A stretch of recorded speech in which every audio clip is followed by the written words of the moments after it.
on those points, and I will answer them. Thank you. Please show your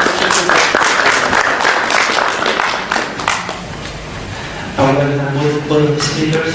Now we move on to the questions and answer session. If you have any questions. This is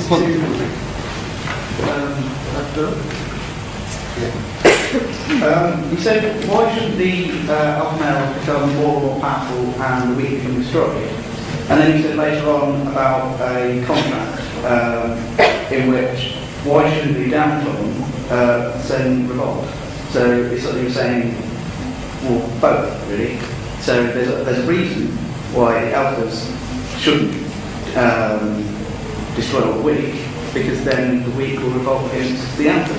So there's obviously some sort of equilibrium which just maintains society without God. Good question. Well, consider this. This equilibrium can go both ways. So, for example, if the dictator is very strong, like Saddam is saying, then nothing can oust him, and he'd remain like that until his dying day, which it kind of did, obviously, until outside power intervened. An alpha male, so the rule of thumb is an alpha male should get as much as what he can from society without balancing that with how much power he can have over the weak to suppress them.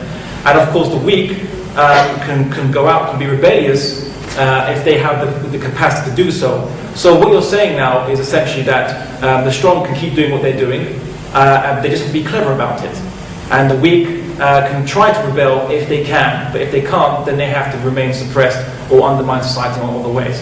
So again, it doesn't make for a harmonious society having that kind of materialistic calculus.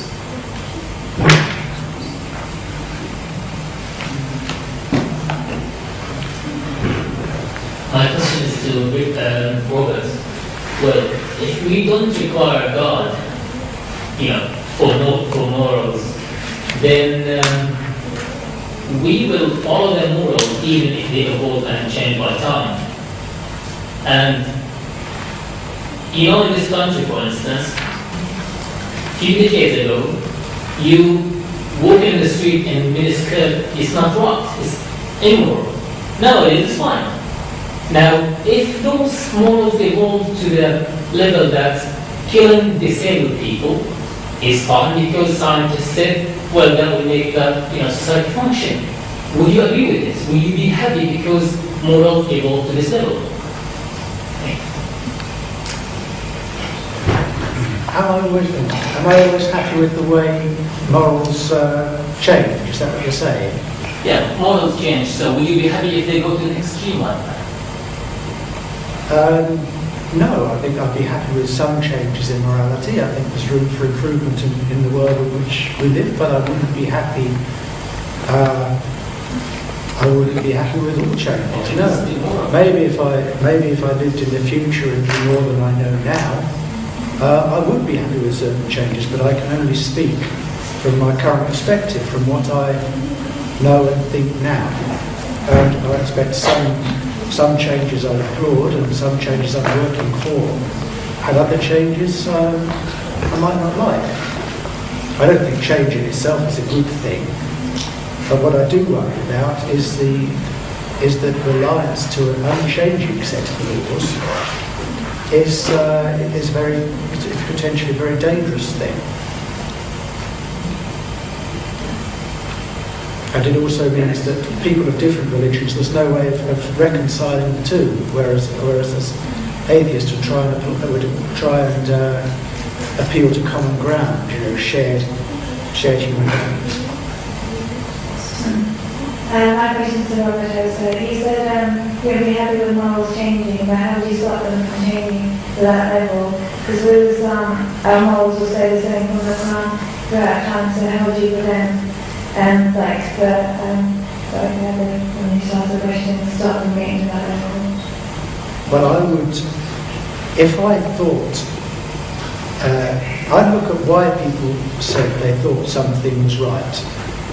And if I thought that there was anything factually inaccurate in what they were saying, I would try and convince them that they are wrong. If I saw a flaw in their logic, I would point that out. So that's how I would try and change their views about what's moral. But then how do you know what you believe is right?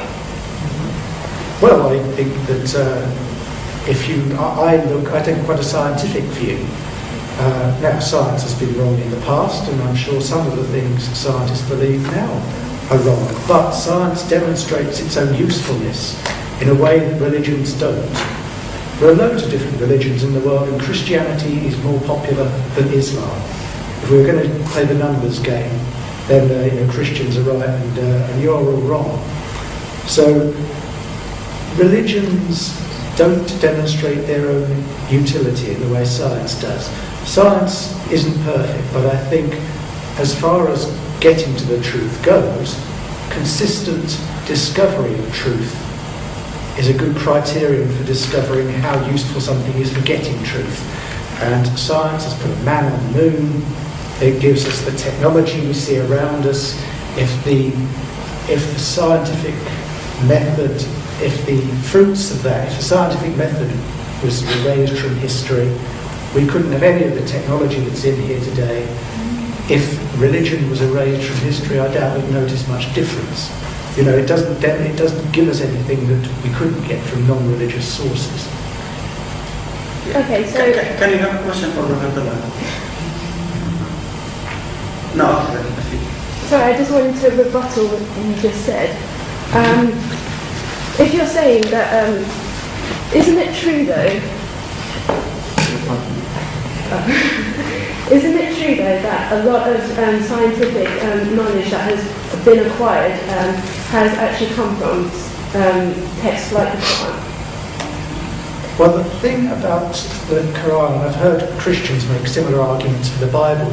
They take certain verses that appear to be consistent with modern science and ignore ones that aren't. For example, let's take the Bible. There's a verse in there about God spreading the universe out. And some Christian theologians would say, oh, well, this is obviously a reference to the Big Bang, the expansion of space, which has been likened to a kind of inflating balloon. But if you look at the verse in context, it's the idea that God, the term expanse in the Bible means sort of hammered out. They thought that heaven was a dome in which the heavenly bodies were embedded. They thought it was a solid structure. The Tower of Babel story, it was so close to Earth that people might build a tower and reach it.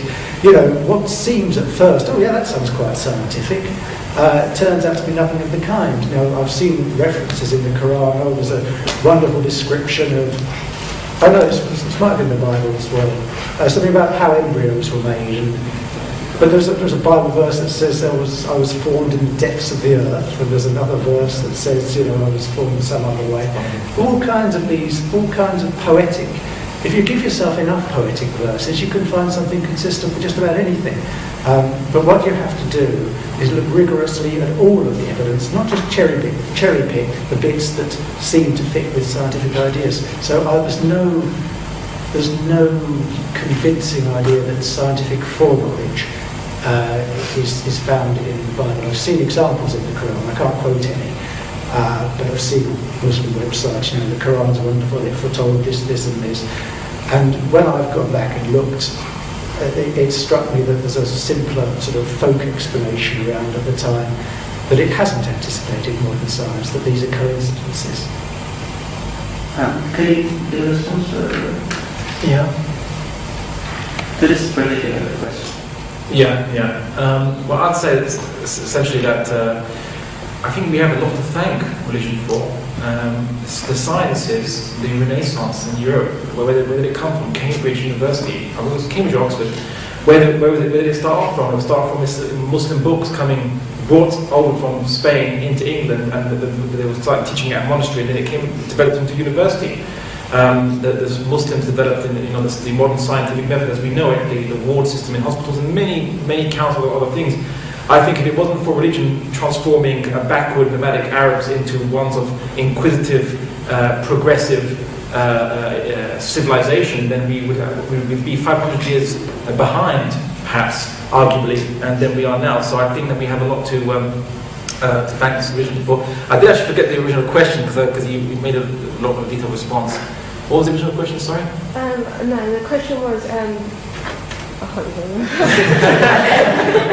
the question was, no, it wasn't that. It was, doesn't the text like the Quran show that science has been discovered from things like the Quran? Because there was, Arabic scholars that were, a major Enlightenment period before the Dark Ages, which was the Dark Ages that we were But I think you're referring to two things. One of them is that the Quran constantly tells human beings, constantly tells the reader, behold, look at the alternation of night and day, look at the orbits of the sun and moon, look at the laws of which the universe is bound, and then he made an analogy to the laws of God that we follow. It's an analogy between the laws of physics and the laws of these metaphysical laws that we follow. So the Quran encouraged the reader to observe the universe around it. Obviously, to see the signs of God, to see how God organizes it, how God measures it out, how God apportions it, where the portion is used. And the second, aspect I think you are referring to is that there are some verses in the Quran, for example, do not the disbelievers see that God created the universe in a single unit and then rent it asunder, or expanded it, or what have you. The word means either rent asunder, or expansion. And other one it says, in the same verse it says that and this was that the heavens and the earth were all one unit. So the heavens and the earth. So the earth we're living on, and we see everything above us. Everything was one unit, and it was rent asunder. Now that's not a poetic verse. That's what it literally says in the Arabic language. Please research yourself. Don't take my word for it. Obviously, the Arab Muslim astronomers, obviously the Persians came in as well, Muslim Persians. They didn't know how to make of that verse at the time because they didn't have any way of checking it, referencing it. They went on blind faith, so that's how the universe was created. At some point in last century rather, there was a steady state theory, and all the scientists were saying everything was the way it always was, and look at your Quran, look how silly, look how wrong it got the universe. And then when they discovered that everything's still expanding, and they came with the Big Bang hypothesis, then the Muslims then had the last laugh on the steady state theorists, and the steady state theorists were the majority in the scientific community, the majority.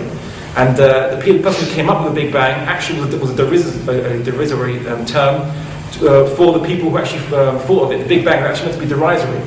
So it's interesting. Now, obviously, does that prove that the Quran is from God? Well, I'll leave it for you to determine. But the point I want to mention is that the Quran did encourage human beings to look at the universe and to systematically try to map it out, for obviously to appreciate the greater glory of God in His creation. Sure. You spoke about the Renaissance discovery of Islamic knowledge. The Muslims preserved earlier Greek teachings and built on those. The first people to do science in anything like its modern form were the ancient Greeks. Perhaps because their own brand of theology, they believed in polytheism, and their gods were all too human, kind of bickering, and it didn't lend itself, polytheism, to an orderly explanation of how the world works. So they began to look to nature and to philosophy to try and find their own ordered answers.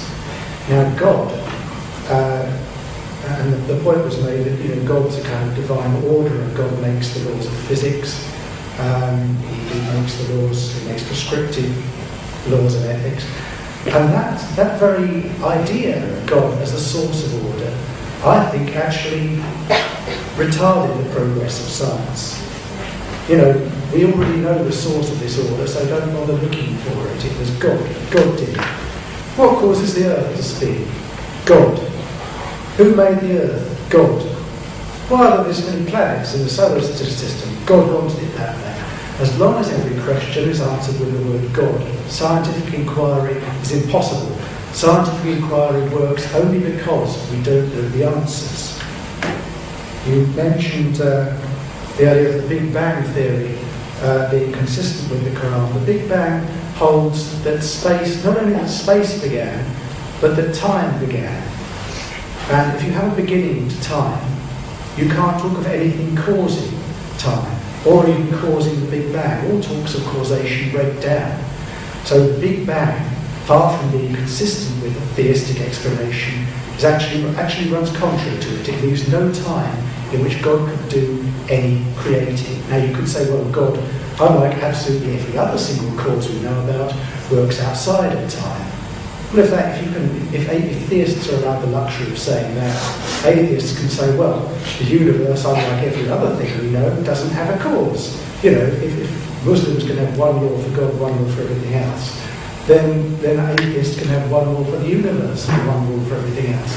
And atheists are one law from Muslims because we know the universe exists. We both agree on that. We don't both agree that God exists. Your beliefs require more entities than my beliefs do. They're more complicated than can be justified by the evidence. Good response. After this, then we'll just get 3 more questions. 3 more. Because of now. Okay. Yes, please. Yeah, you have 1 minute. Please. Okay, 1 minute. All right. The Quran mentions the story where Pharaoh, in front of Moses, killed someone and said, "Look, I could kill this person. All right, you know, I look at how powerful I am." And Moses said, "You didn't kill this person. God did." Obviously, clearly, the mechanistic process was that the Pharaoh ordered one of his soldiers to kill this person in front of Moses.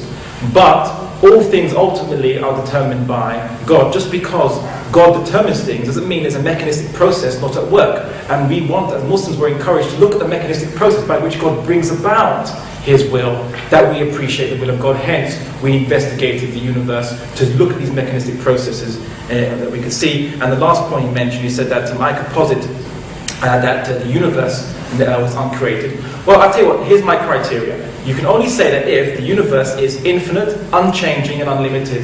If you can say that, if you can show that, the universe, I take your point. If you can't show that the universe, then it is created and it has a start point. And I say that God is unchanging, infinite, and independent, incontingent, and unlimited. Therefore, He is not created, but He must be the cause of everything else, because everything else being contingent, limited, and finite. That's why I say that the atheists are actually, it's more -1 whatever, than 1-0 to the atheists. Can I come back on that? Some sort of explanation from the Muslim point of view, or some moral dilemmas. For example, euthanasia and abortion. Suppose somebody was terminally ill and in great pain. What would your views be about euthanasia? Or suppose somebody's baby's going to be born with terrible defects. The thing is that from a humanistic point of view, I wouldn't say I would agree with abortion or euthanasia, but at least you've got the freedom to debate the issue. Is it true that that's a closed issue in Islam? That you cannot, under any circumstances, have either euthanasia or abortion? So there's no discussion. Well, the Islamic history, if you look at Islamic history, is famous for its debates. They debate everything, from A to Z to the kitchen sink, everything. They debate, has there been women prophets? And they discussed maybe Mary could have been a woman prophet, a female prophet, possibly, they said. Things that you wouldn't expect. All kinds of different things they debated. Whether from things such as, whether you can use, let's say, cluster munitions, because there's a humanitarian consequence using cluster munitions on your catapults, bombarding cities. They debated those issues. Now, euthanasia and abortion is debated. It's still an ongoing debate. And I think, in fact, knowing Muslims, and perhaps even in the Jewish community as well, they're being famous for debate as well, it will never stop, the debate. And it's great that we can always constantly debate and constantly bring up what we thought was closed matters and bring them up, open them again. And it's actually what Islamic civilization is famous for.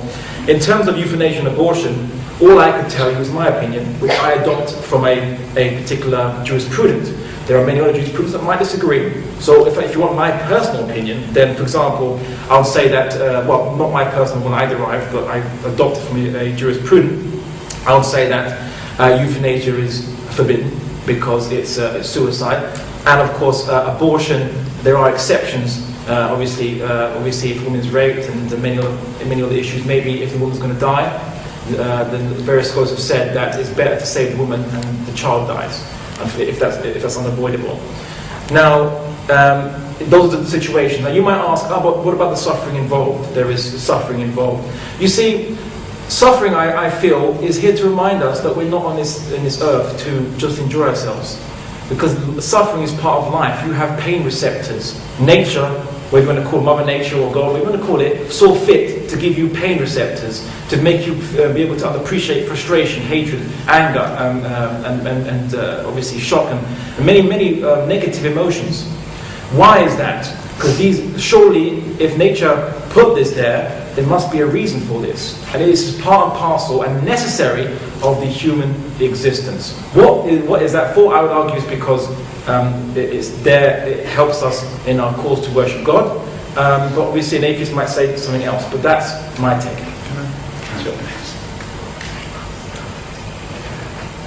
Okay, now one point that was made there, that maybe pain receptors are there so that we can appreciate the nice things. Now, an atheist called Stephen Law came up with something called the evil God challenge. The idea of a good God causes problems because, how do you square that with the suffering of evil? But you can flip all these arguments that try and justify evil on their head. You can say, well, maybe there's a really evil God that exists, in which case we have to try and justify the existence of goodness. Ugly things, good things are there so that we can truly appreciate the ugly ones. Nice things are there so that we can truly appreciate the kind of pain and suffering that an evil God wants to inflict on us. All the arguments that are used to justify the existence of a good God in the face of evil, you can flip them on their heads and say, well, God's actually really evil, in which case all the awkward good things in the world can be explained in a certain way. Whereas biologists would say that these things are around because they're useful, and utility in biology depends, it's in the eye of the beholder. If you're a sparrowhawk with good eyesight, that's very useful if you're a sparrowhawk, and not very useful if you're a sparrow. And there's not really any way around that. It's an inevitable consequence of the way nature works. But it's not something evolutionary biology has any problem with.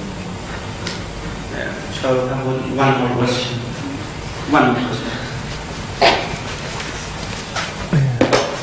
Yeah, thanks. My question is actually for both of you.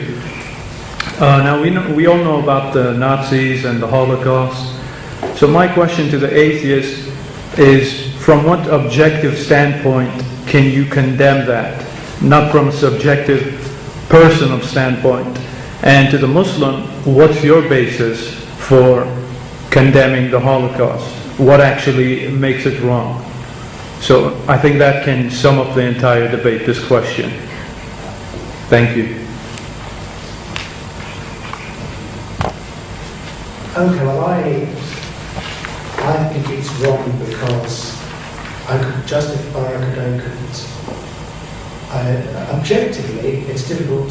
I say I think it's wrong, but I can justify why I think it's wrong in terms of sort of useful adaptations. It's not useful for me to be killed. I tend to think about other people along the same lines as myself. It's only the sort of demonisation of other people, in-group, out-group sort of mentality that dehumanises people, that allows these terrible situations to occur. And religion is very good at bringing those things about. So I don't know if I can tell you objectively why it's wrong. Subjectively, I feel it's wrong, but the fact that it's subjective doesn't mean it's arbitrary. People all across the world feel murder is wrong, and they feel it for very useful Darwinian reasons. So, as I say, even if I can't justify something objectively, that doesn't mean that it is arbitrary. Whereas if you justify something by saying because God said it's wrong, it does become arbitrary, as Plato's argument showed. Well, the condemnation of the Holocaust rests on a very objective basis, which is killing innocent human life is wrong. But I want to go into the mind of the Nazi. I'm going to the mind of the Nazi. What was the Nazi thinking? What was a lot of the German people thinking at the time? You see, yes, most people agree that killing is wrong, even the German, even the Nazi. But what the difference between us and the Nazi is that the Nazi believed that the Jews were a threat to the German society. They were a fifth column.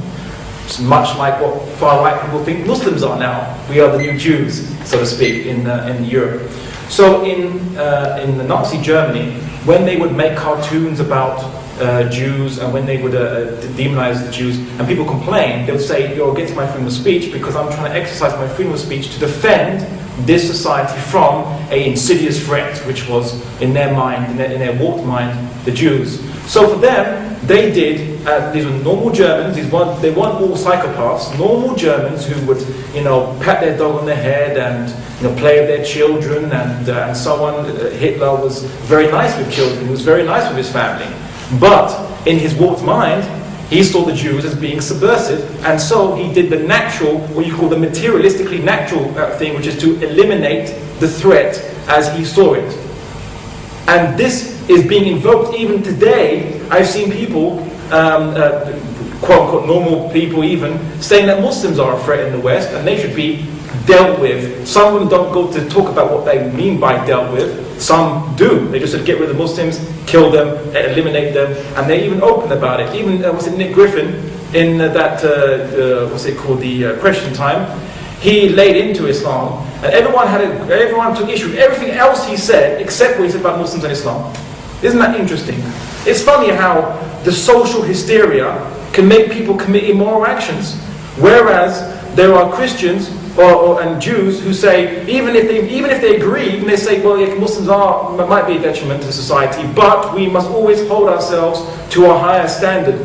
Those people who have an absolute basis, an objective basis, will never fall foul of the social whims of the mob mentality that is the subjective morality of people who just follow what society says. And I will say this in this last point about God. You see, God, like the Bank of England, okay, I know it's a bit of an analogy here, a bit of an analogy here.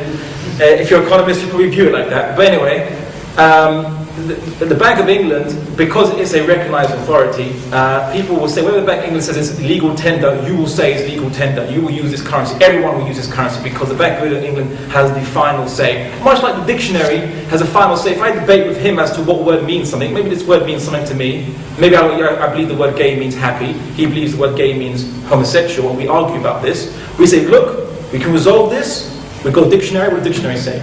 That's an objective basis. It is something that's been put there. And this is what God is. God is a transcendent, infinite and eternal criterion to determine the value of actions, intentions and objects as well. Everything. God determines the value of everything. And this is from this basis that we can objectively right now say the Holocaust is bad then, it's bad now, and it's bad in the future.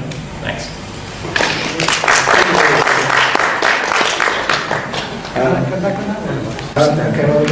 Just one minute, it's really good.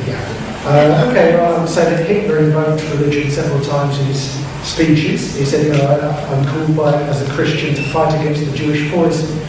Now, he might not have been a Christian, he might be putting it on for the crowds, but that just shows how easy it is to use religious ideas to further all kinds of nasty views. And maybe if he was a bit more critical of religion, those kind of things wouldn't have happened. This shows the danger of religion.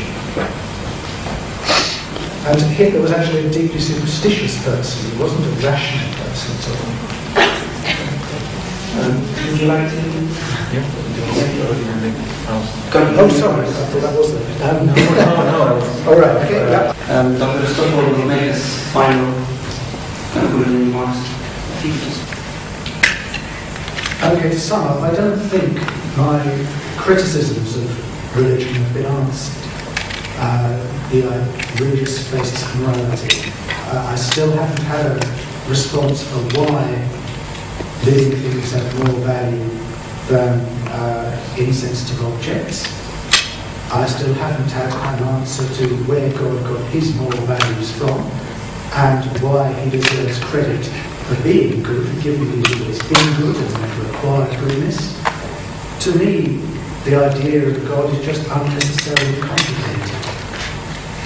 It was said earlier in his closing remarks, it was said that gold is intrinsically useful. It is useful because it has intrinsic properties that make it useful. In other words, he justified the worth of something by the fact that it was useful, which is precisely what I did when I invoked evolutionary theory as a basis for ethics. And the utility of something depends on its environment. Generally speaking, you don't think of a stone as useful, but if you were to smash a window and there's no other object around, then a stone might be quite useful. The utility of something isn't a property of an object itself, it depends on the environment you're in. This is a relativistic idea, the idea that God somehow furnishes something with a purpose. Purpose can be discovered. The first artificial sweetener, saccharin, was discovered by someone fiddling around in a lab with an industrial chemical. The idea that purpose has to come from God is falsified by that kind of chance discovery. There's no necessary reason. God doesn't... We see a purpose in something, purpose can be discovered, it doesn't have to be built in. I think that it's a very dangerous thing to couple religion to morality. You saw in the example of the Nazi Germany, the rhetoric that was used to whip up the Germans, who, as you say, were normal people. The stage had been set for the persecution of the Jews by centuries of Christian persecution of Jews. Jews, after all, allegedly the Christ killers. There's that verse in the Bible that says something along the lines of, and his blood will be on all of our children, meaning the Jewish race, which is, of course, a terrible thing to do and to say, and it's bound to lead to situations where Jews are going to be, there's going to be prejudice against Jews. An analogy was made that the ultimate source, we need an ultimate source of morality, namely God, just in order to work out what's right and wrong, just as we need an ultimate source for what language means. Does the word gay mean happy, or does it mean homosexual? Let's go to a dictionary and find out. Well, I'll tell you something interesting about dictionaries. If you went to an old dictionary, you wouldn't find that the word gay meant homosexual. You'd find it only meant happy. Languages change. Dictionaries, when people invent new words, sometimes just one person invents it, and it takes off, it becomes popular. Languages evolve. And words come into our language because they're frequently used. The word spam used to refer to a type of tinned meat, and now it's probably more often used to refer to unwanted emails. Now, you see here that the meaning of a word isn't somehow built into the word itself, it's determined by its usage. It changes over time, it's not some intrinsic quality. So I think that the idea that things have some intrinsic quality given by God is falsified by the fact that language evolves, dictionaries evolve. They're not ultimate authorities. The meanings of words have changed in the past. People's ideas about what are right and wrong are changing. There have been some, many constants actually. We were told how wonderful and open the debates have been in Islamic societies about, for example, abortion and euthanasia. You can't have it both ways. You can't say on the one hand that in wonderful open debates within the Muslim community about how these things are, and on the other hand say that religion provides a useful guide to morality. If religion provides a useful guide to morality, there'd be no need for debates about these subjects. People would always agree on the answers. Thank you very much, Professor. Now,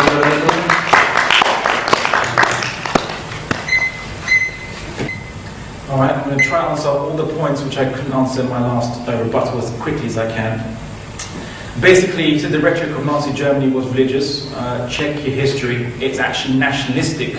It was. They said that they complained about great stab in the back, that the Jews were behind supporting the Allies in World War I, which is obviously, I suppose he meant the Zionists giving money to the British Empire, which was partly true. But then he said that basically the Jews were international, they only cared about themselves, and they were detrimental to the German nationalism. German nationalism was the basis. It wasn't religion. If you use religious rhetoric to this very day, maybe I'm ignorant, but this very day I've never heard of Hitler's religious rhetoric. He probably used it, but 95% he used was secular rhetoric, much like the BNP use against Muslims today. They don't, sometimes they say it's a Christian country, but they're a secular party in themselves. He said that my analogy of gold, said gold is useful, shows I believe in utility. No, I was using an analogy that a materialist could understand. I wasn't saying that that's my theory of value. He also said that it's something good because God says so, and that anything can be good if God says so. Firstly, it's kind of like this. A manual for how to use, let's say, your computer is good because it allows you to fulfill the purpose of the computer. The computer was made to fulfill the purpose. And so the manual, which will guide you how to fulfill that purpose, will appear to you to be good. One could argue, is the manual good because merely the creator of the computer says so? Or is the manual good because it actually fulfills the purpose? Well, the point is both. Because God says something is good, and He designed us to almost sense or appreciate His guidance as good. We will feel fulfilled by following our purpose. And that's what we sense as good, so it would appear as good to us. He said that human beings were not designed well because God is a poor designer because we seem to do a lot of bad things. Well, you see, we were designed to be individuals that have free will and to exercise our free will. That was our purpose. Our purpose was to exercise our free will. And in that, God was a success. God was successful. He created us to be perfectly imperfect, perfectly us. Well, God doesn't desire us to be perfect human, perfect beings, because that would be unfair. God designed us to try to worship Him the best we can, even despite our faults. But that's a bigger discussion. We can have a lot of time. He said that language changes and the dictionary changes. Dictionaries change. That's true. But do you know what? I'll tell you the ultimate objective basis behind all language. Do you know what it is? It's objects. Whatever culture you go for, you call an orange, laranja, or you want to call it orange, whatever word you want to use, or portugal in Arabic, whatever word you want to use, it's the same object. That's the absolute basis. The objective basis behind language is objects. There's your absolute basis, my friend. Now, he said that he would love to be ravished by beautiful women who want to have sex with him. Well, I hope he's being in an allegorical way, analogous. It doesn't matter. Sometimes you desire something that you can't have. And you would want them to treat you as you'd love to treat them, for example. It doesn't make it, you can't add a caveat to that when there is no caveat for human desire. So again, you can't show us why a human should do something contrary to their desires, if of course it is beneficial to their desires. He said that God values actions, but it's only, God values life because of feelings. Is it because life has feelings and so on? Is that why? Well, God values feelings because God values feelings, and He gave it a high proportion. That is, you're right, it is arbitrary, but God being absolute can afford to be arbitrary. See, God, yes, what God decides is good or bad, you could say is arbitrary in a way, but because He's absolute, it's an absolute basis. So is subjective arbitrary better than objective arbitrariness? No. He said in his previous point, he said that if you are a dictator, you still need morality to gain power. Ever heard of narcissists? I'll leave you to research that. He said people aren't always rational. He said in this thing. Then why do you expect God's commands to be irrational then? To make sense, to have a basis outside of God, which we can say this is the reason for utility or for what have you. Sometimes God says something and it fulfills human needs, and that's how it is. There's nothing more to it. He says burgers need people to be identifiable. Our guest people being identifiable. I could say wearing drag outfits. What about people communicating by telephone, radio, book writers? You can fall in love with an author and you've never met the author before. You see, what about people on the internet? You don't even meet the person face to face a lot of the time. And of course, my last point is he says, when the Quran promises not to bury your children alive if you're poor because God will provide, this is a false basis. He's justifying why an atheist maybe should do that. But you see, we need religion to make us do moral actions, even if they are counterintuitive to the material world that we perceive. Even if they're counterintuitive, that is the whole point. Religion is there to make us not do those bad things. Because bad things, a lot of those bad things are beneficial. That's why people do bad things in the first place, because they benefit them. So we need religion to tell people that this might be counterintuitive to your self-interest in this world, but don't do this bad thing. Anyway, I think that pretty much sums up my entire presentation today. Thank you. Hopefully anyone was there today. I didn't. Please put your hands together again, final time. If you have any questions, please do approach the speaker. They will be here. And don't forget to have some drinks, refreshments on outside. Jazakallah khair.